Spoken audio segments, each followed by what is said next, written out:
Update! I feel good today. I feel really good today. I finished a 17-second composite rotoscoping shot, which I've been working on for like a week.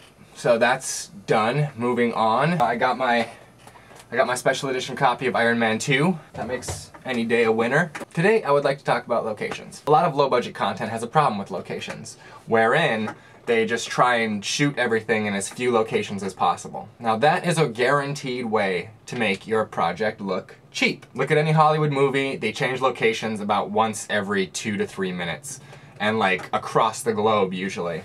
Just to prove how much money they have. But the reason for changing locations all the time is very simple, alright? If you're constantly in another location, the story seems to be moving forward. It's the same reason that, you know, they do the walk and talk in TV. Instead of having House sit there with his team, you'll see them walking down the hall. The theory being, if they're walking forward, the story is moving forward, visually. So the same thing goes for locations. Like if you look at our first episode, most of it was the apartment. There was the coffee shop and the fertility clinic.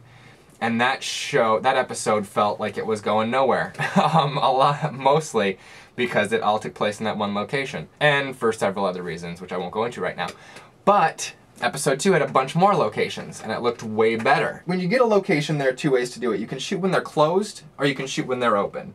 If you shoot when they're closed, you have total control of the environment, and that's very attractive. However, if you decide to shoot when they're open, you have less control, you have to move more quickly, you have to try to stay out of people's way. However, there are people in the background. For example, this shot from episode 1 was a closed location. They were closed on the weekend, so we had the 2 speaking characters, and then our friend Dennis came and provided one more person in the back. It helps a little bit, but the location still feels closed. To take it the other way, we shot in this bookstore for episode 2. The bookstore was open the whole time, and look how much activity there is in the background. It makes it feel populated, it makes it feel real, it makes it feel professional. So more locations is good. I mean, just look at the first season of The Guild and the second season of The Guild. Most of the first season took place in her apartment, and then that closed location when they went to the restaurant, and it felt very unpopulated. But if you look at season 2 of The Guild, they're all over the place, and everything seems to move faster. It feels like they've got some money.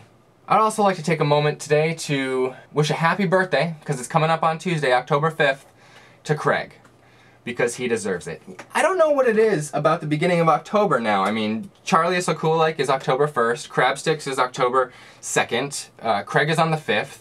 What is it about early October birthdays and like new media geniuses? Having said that, I think it's only fair to say that October 5th is also my birthday, so there you go, happy birthday to me. And my wife and I finally have enough money to go on our honeymoon, so in the middle of October we are heading to Toronto. Anyone been to Toronto? Anyone from Toronto? Where should we go? What should we check out? I know I'm doing portions of the Scott Pilgrim tour.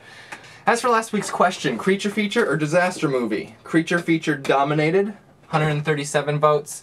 Disaster only got 60 votes. Craig and I did a short song for Charlie's birthday, but a few people seem to be confused. I think since we're talking about effects, like everyone thinks I've gone effects crazy and green screened Craig in to that shot, but clearly we did this in the same room. Went to Comic-Con with Natalie Tran. So close. You okay? You comfortable? Yep. Not comfortable, but... No.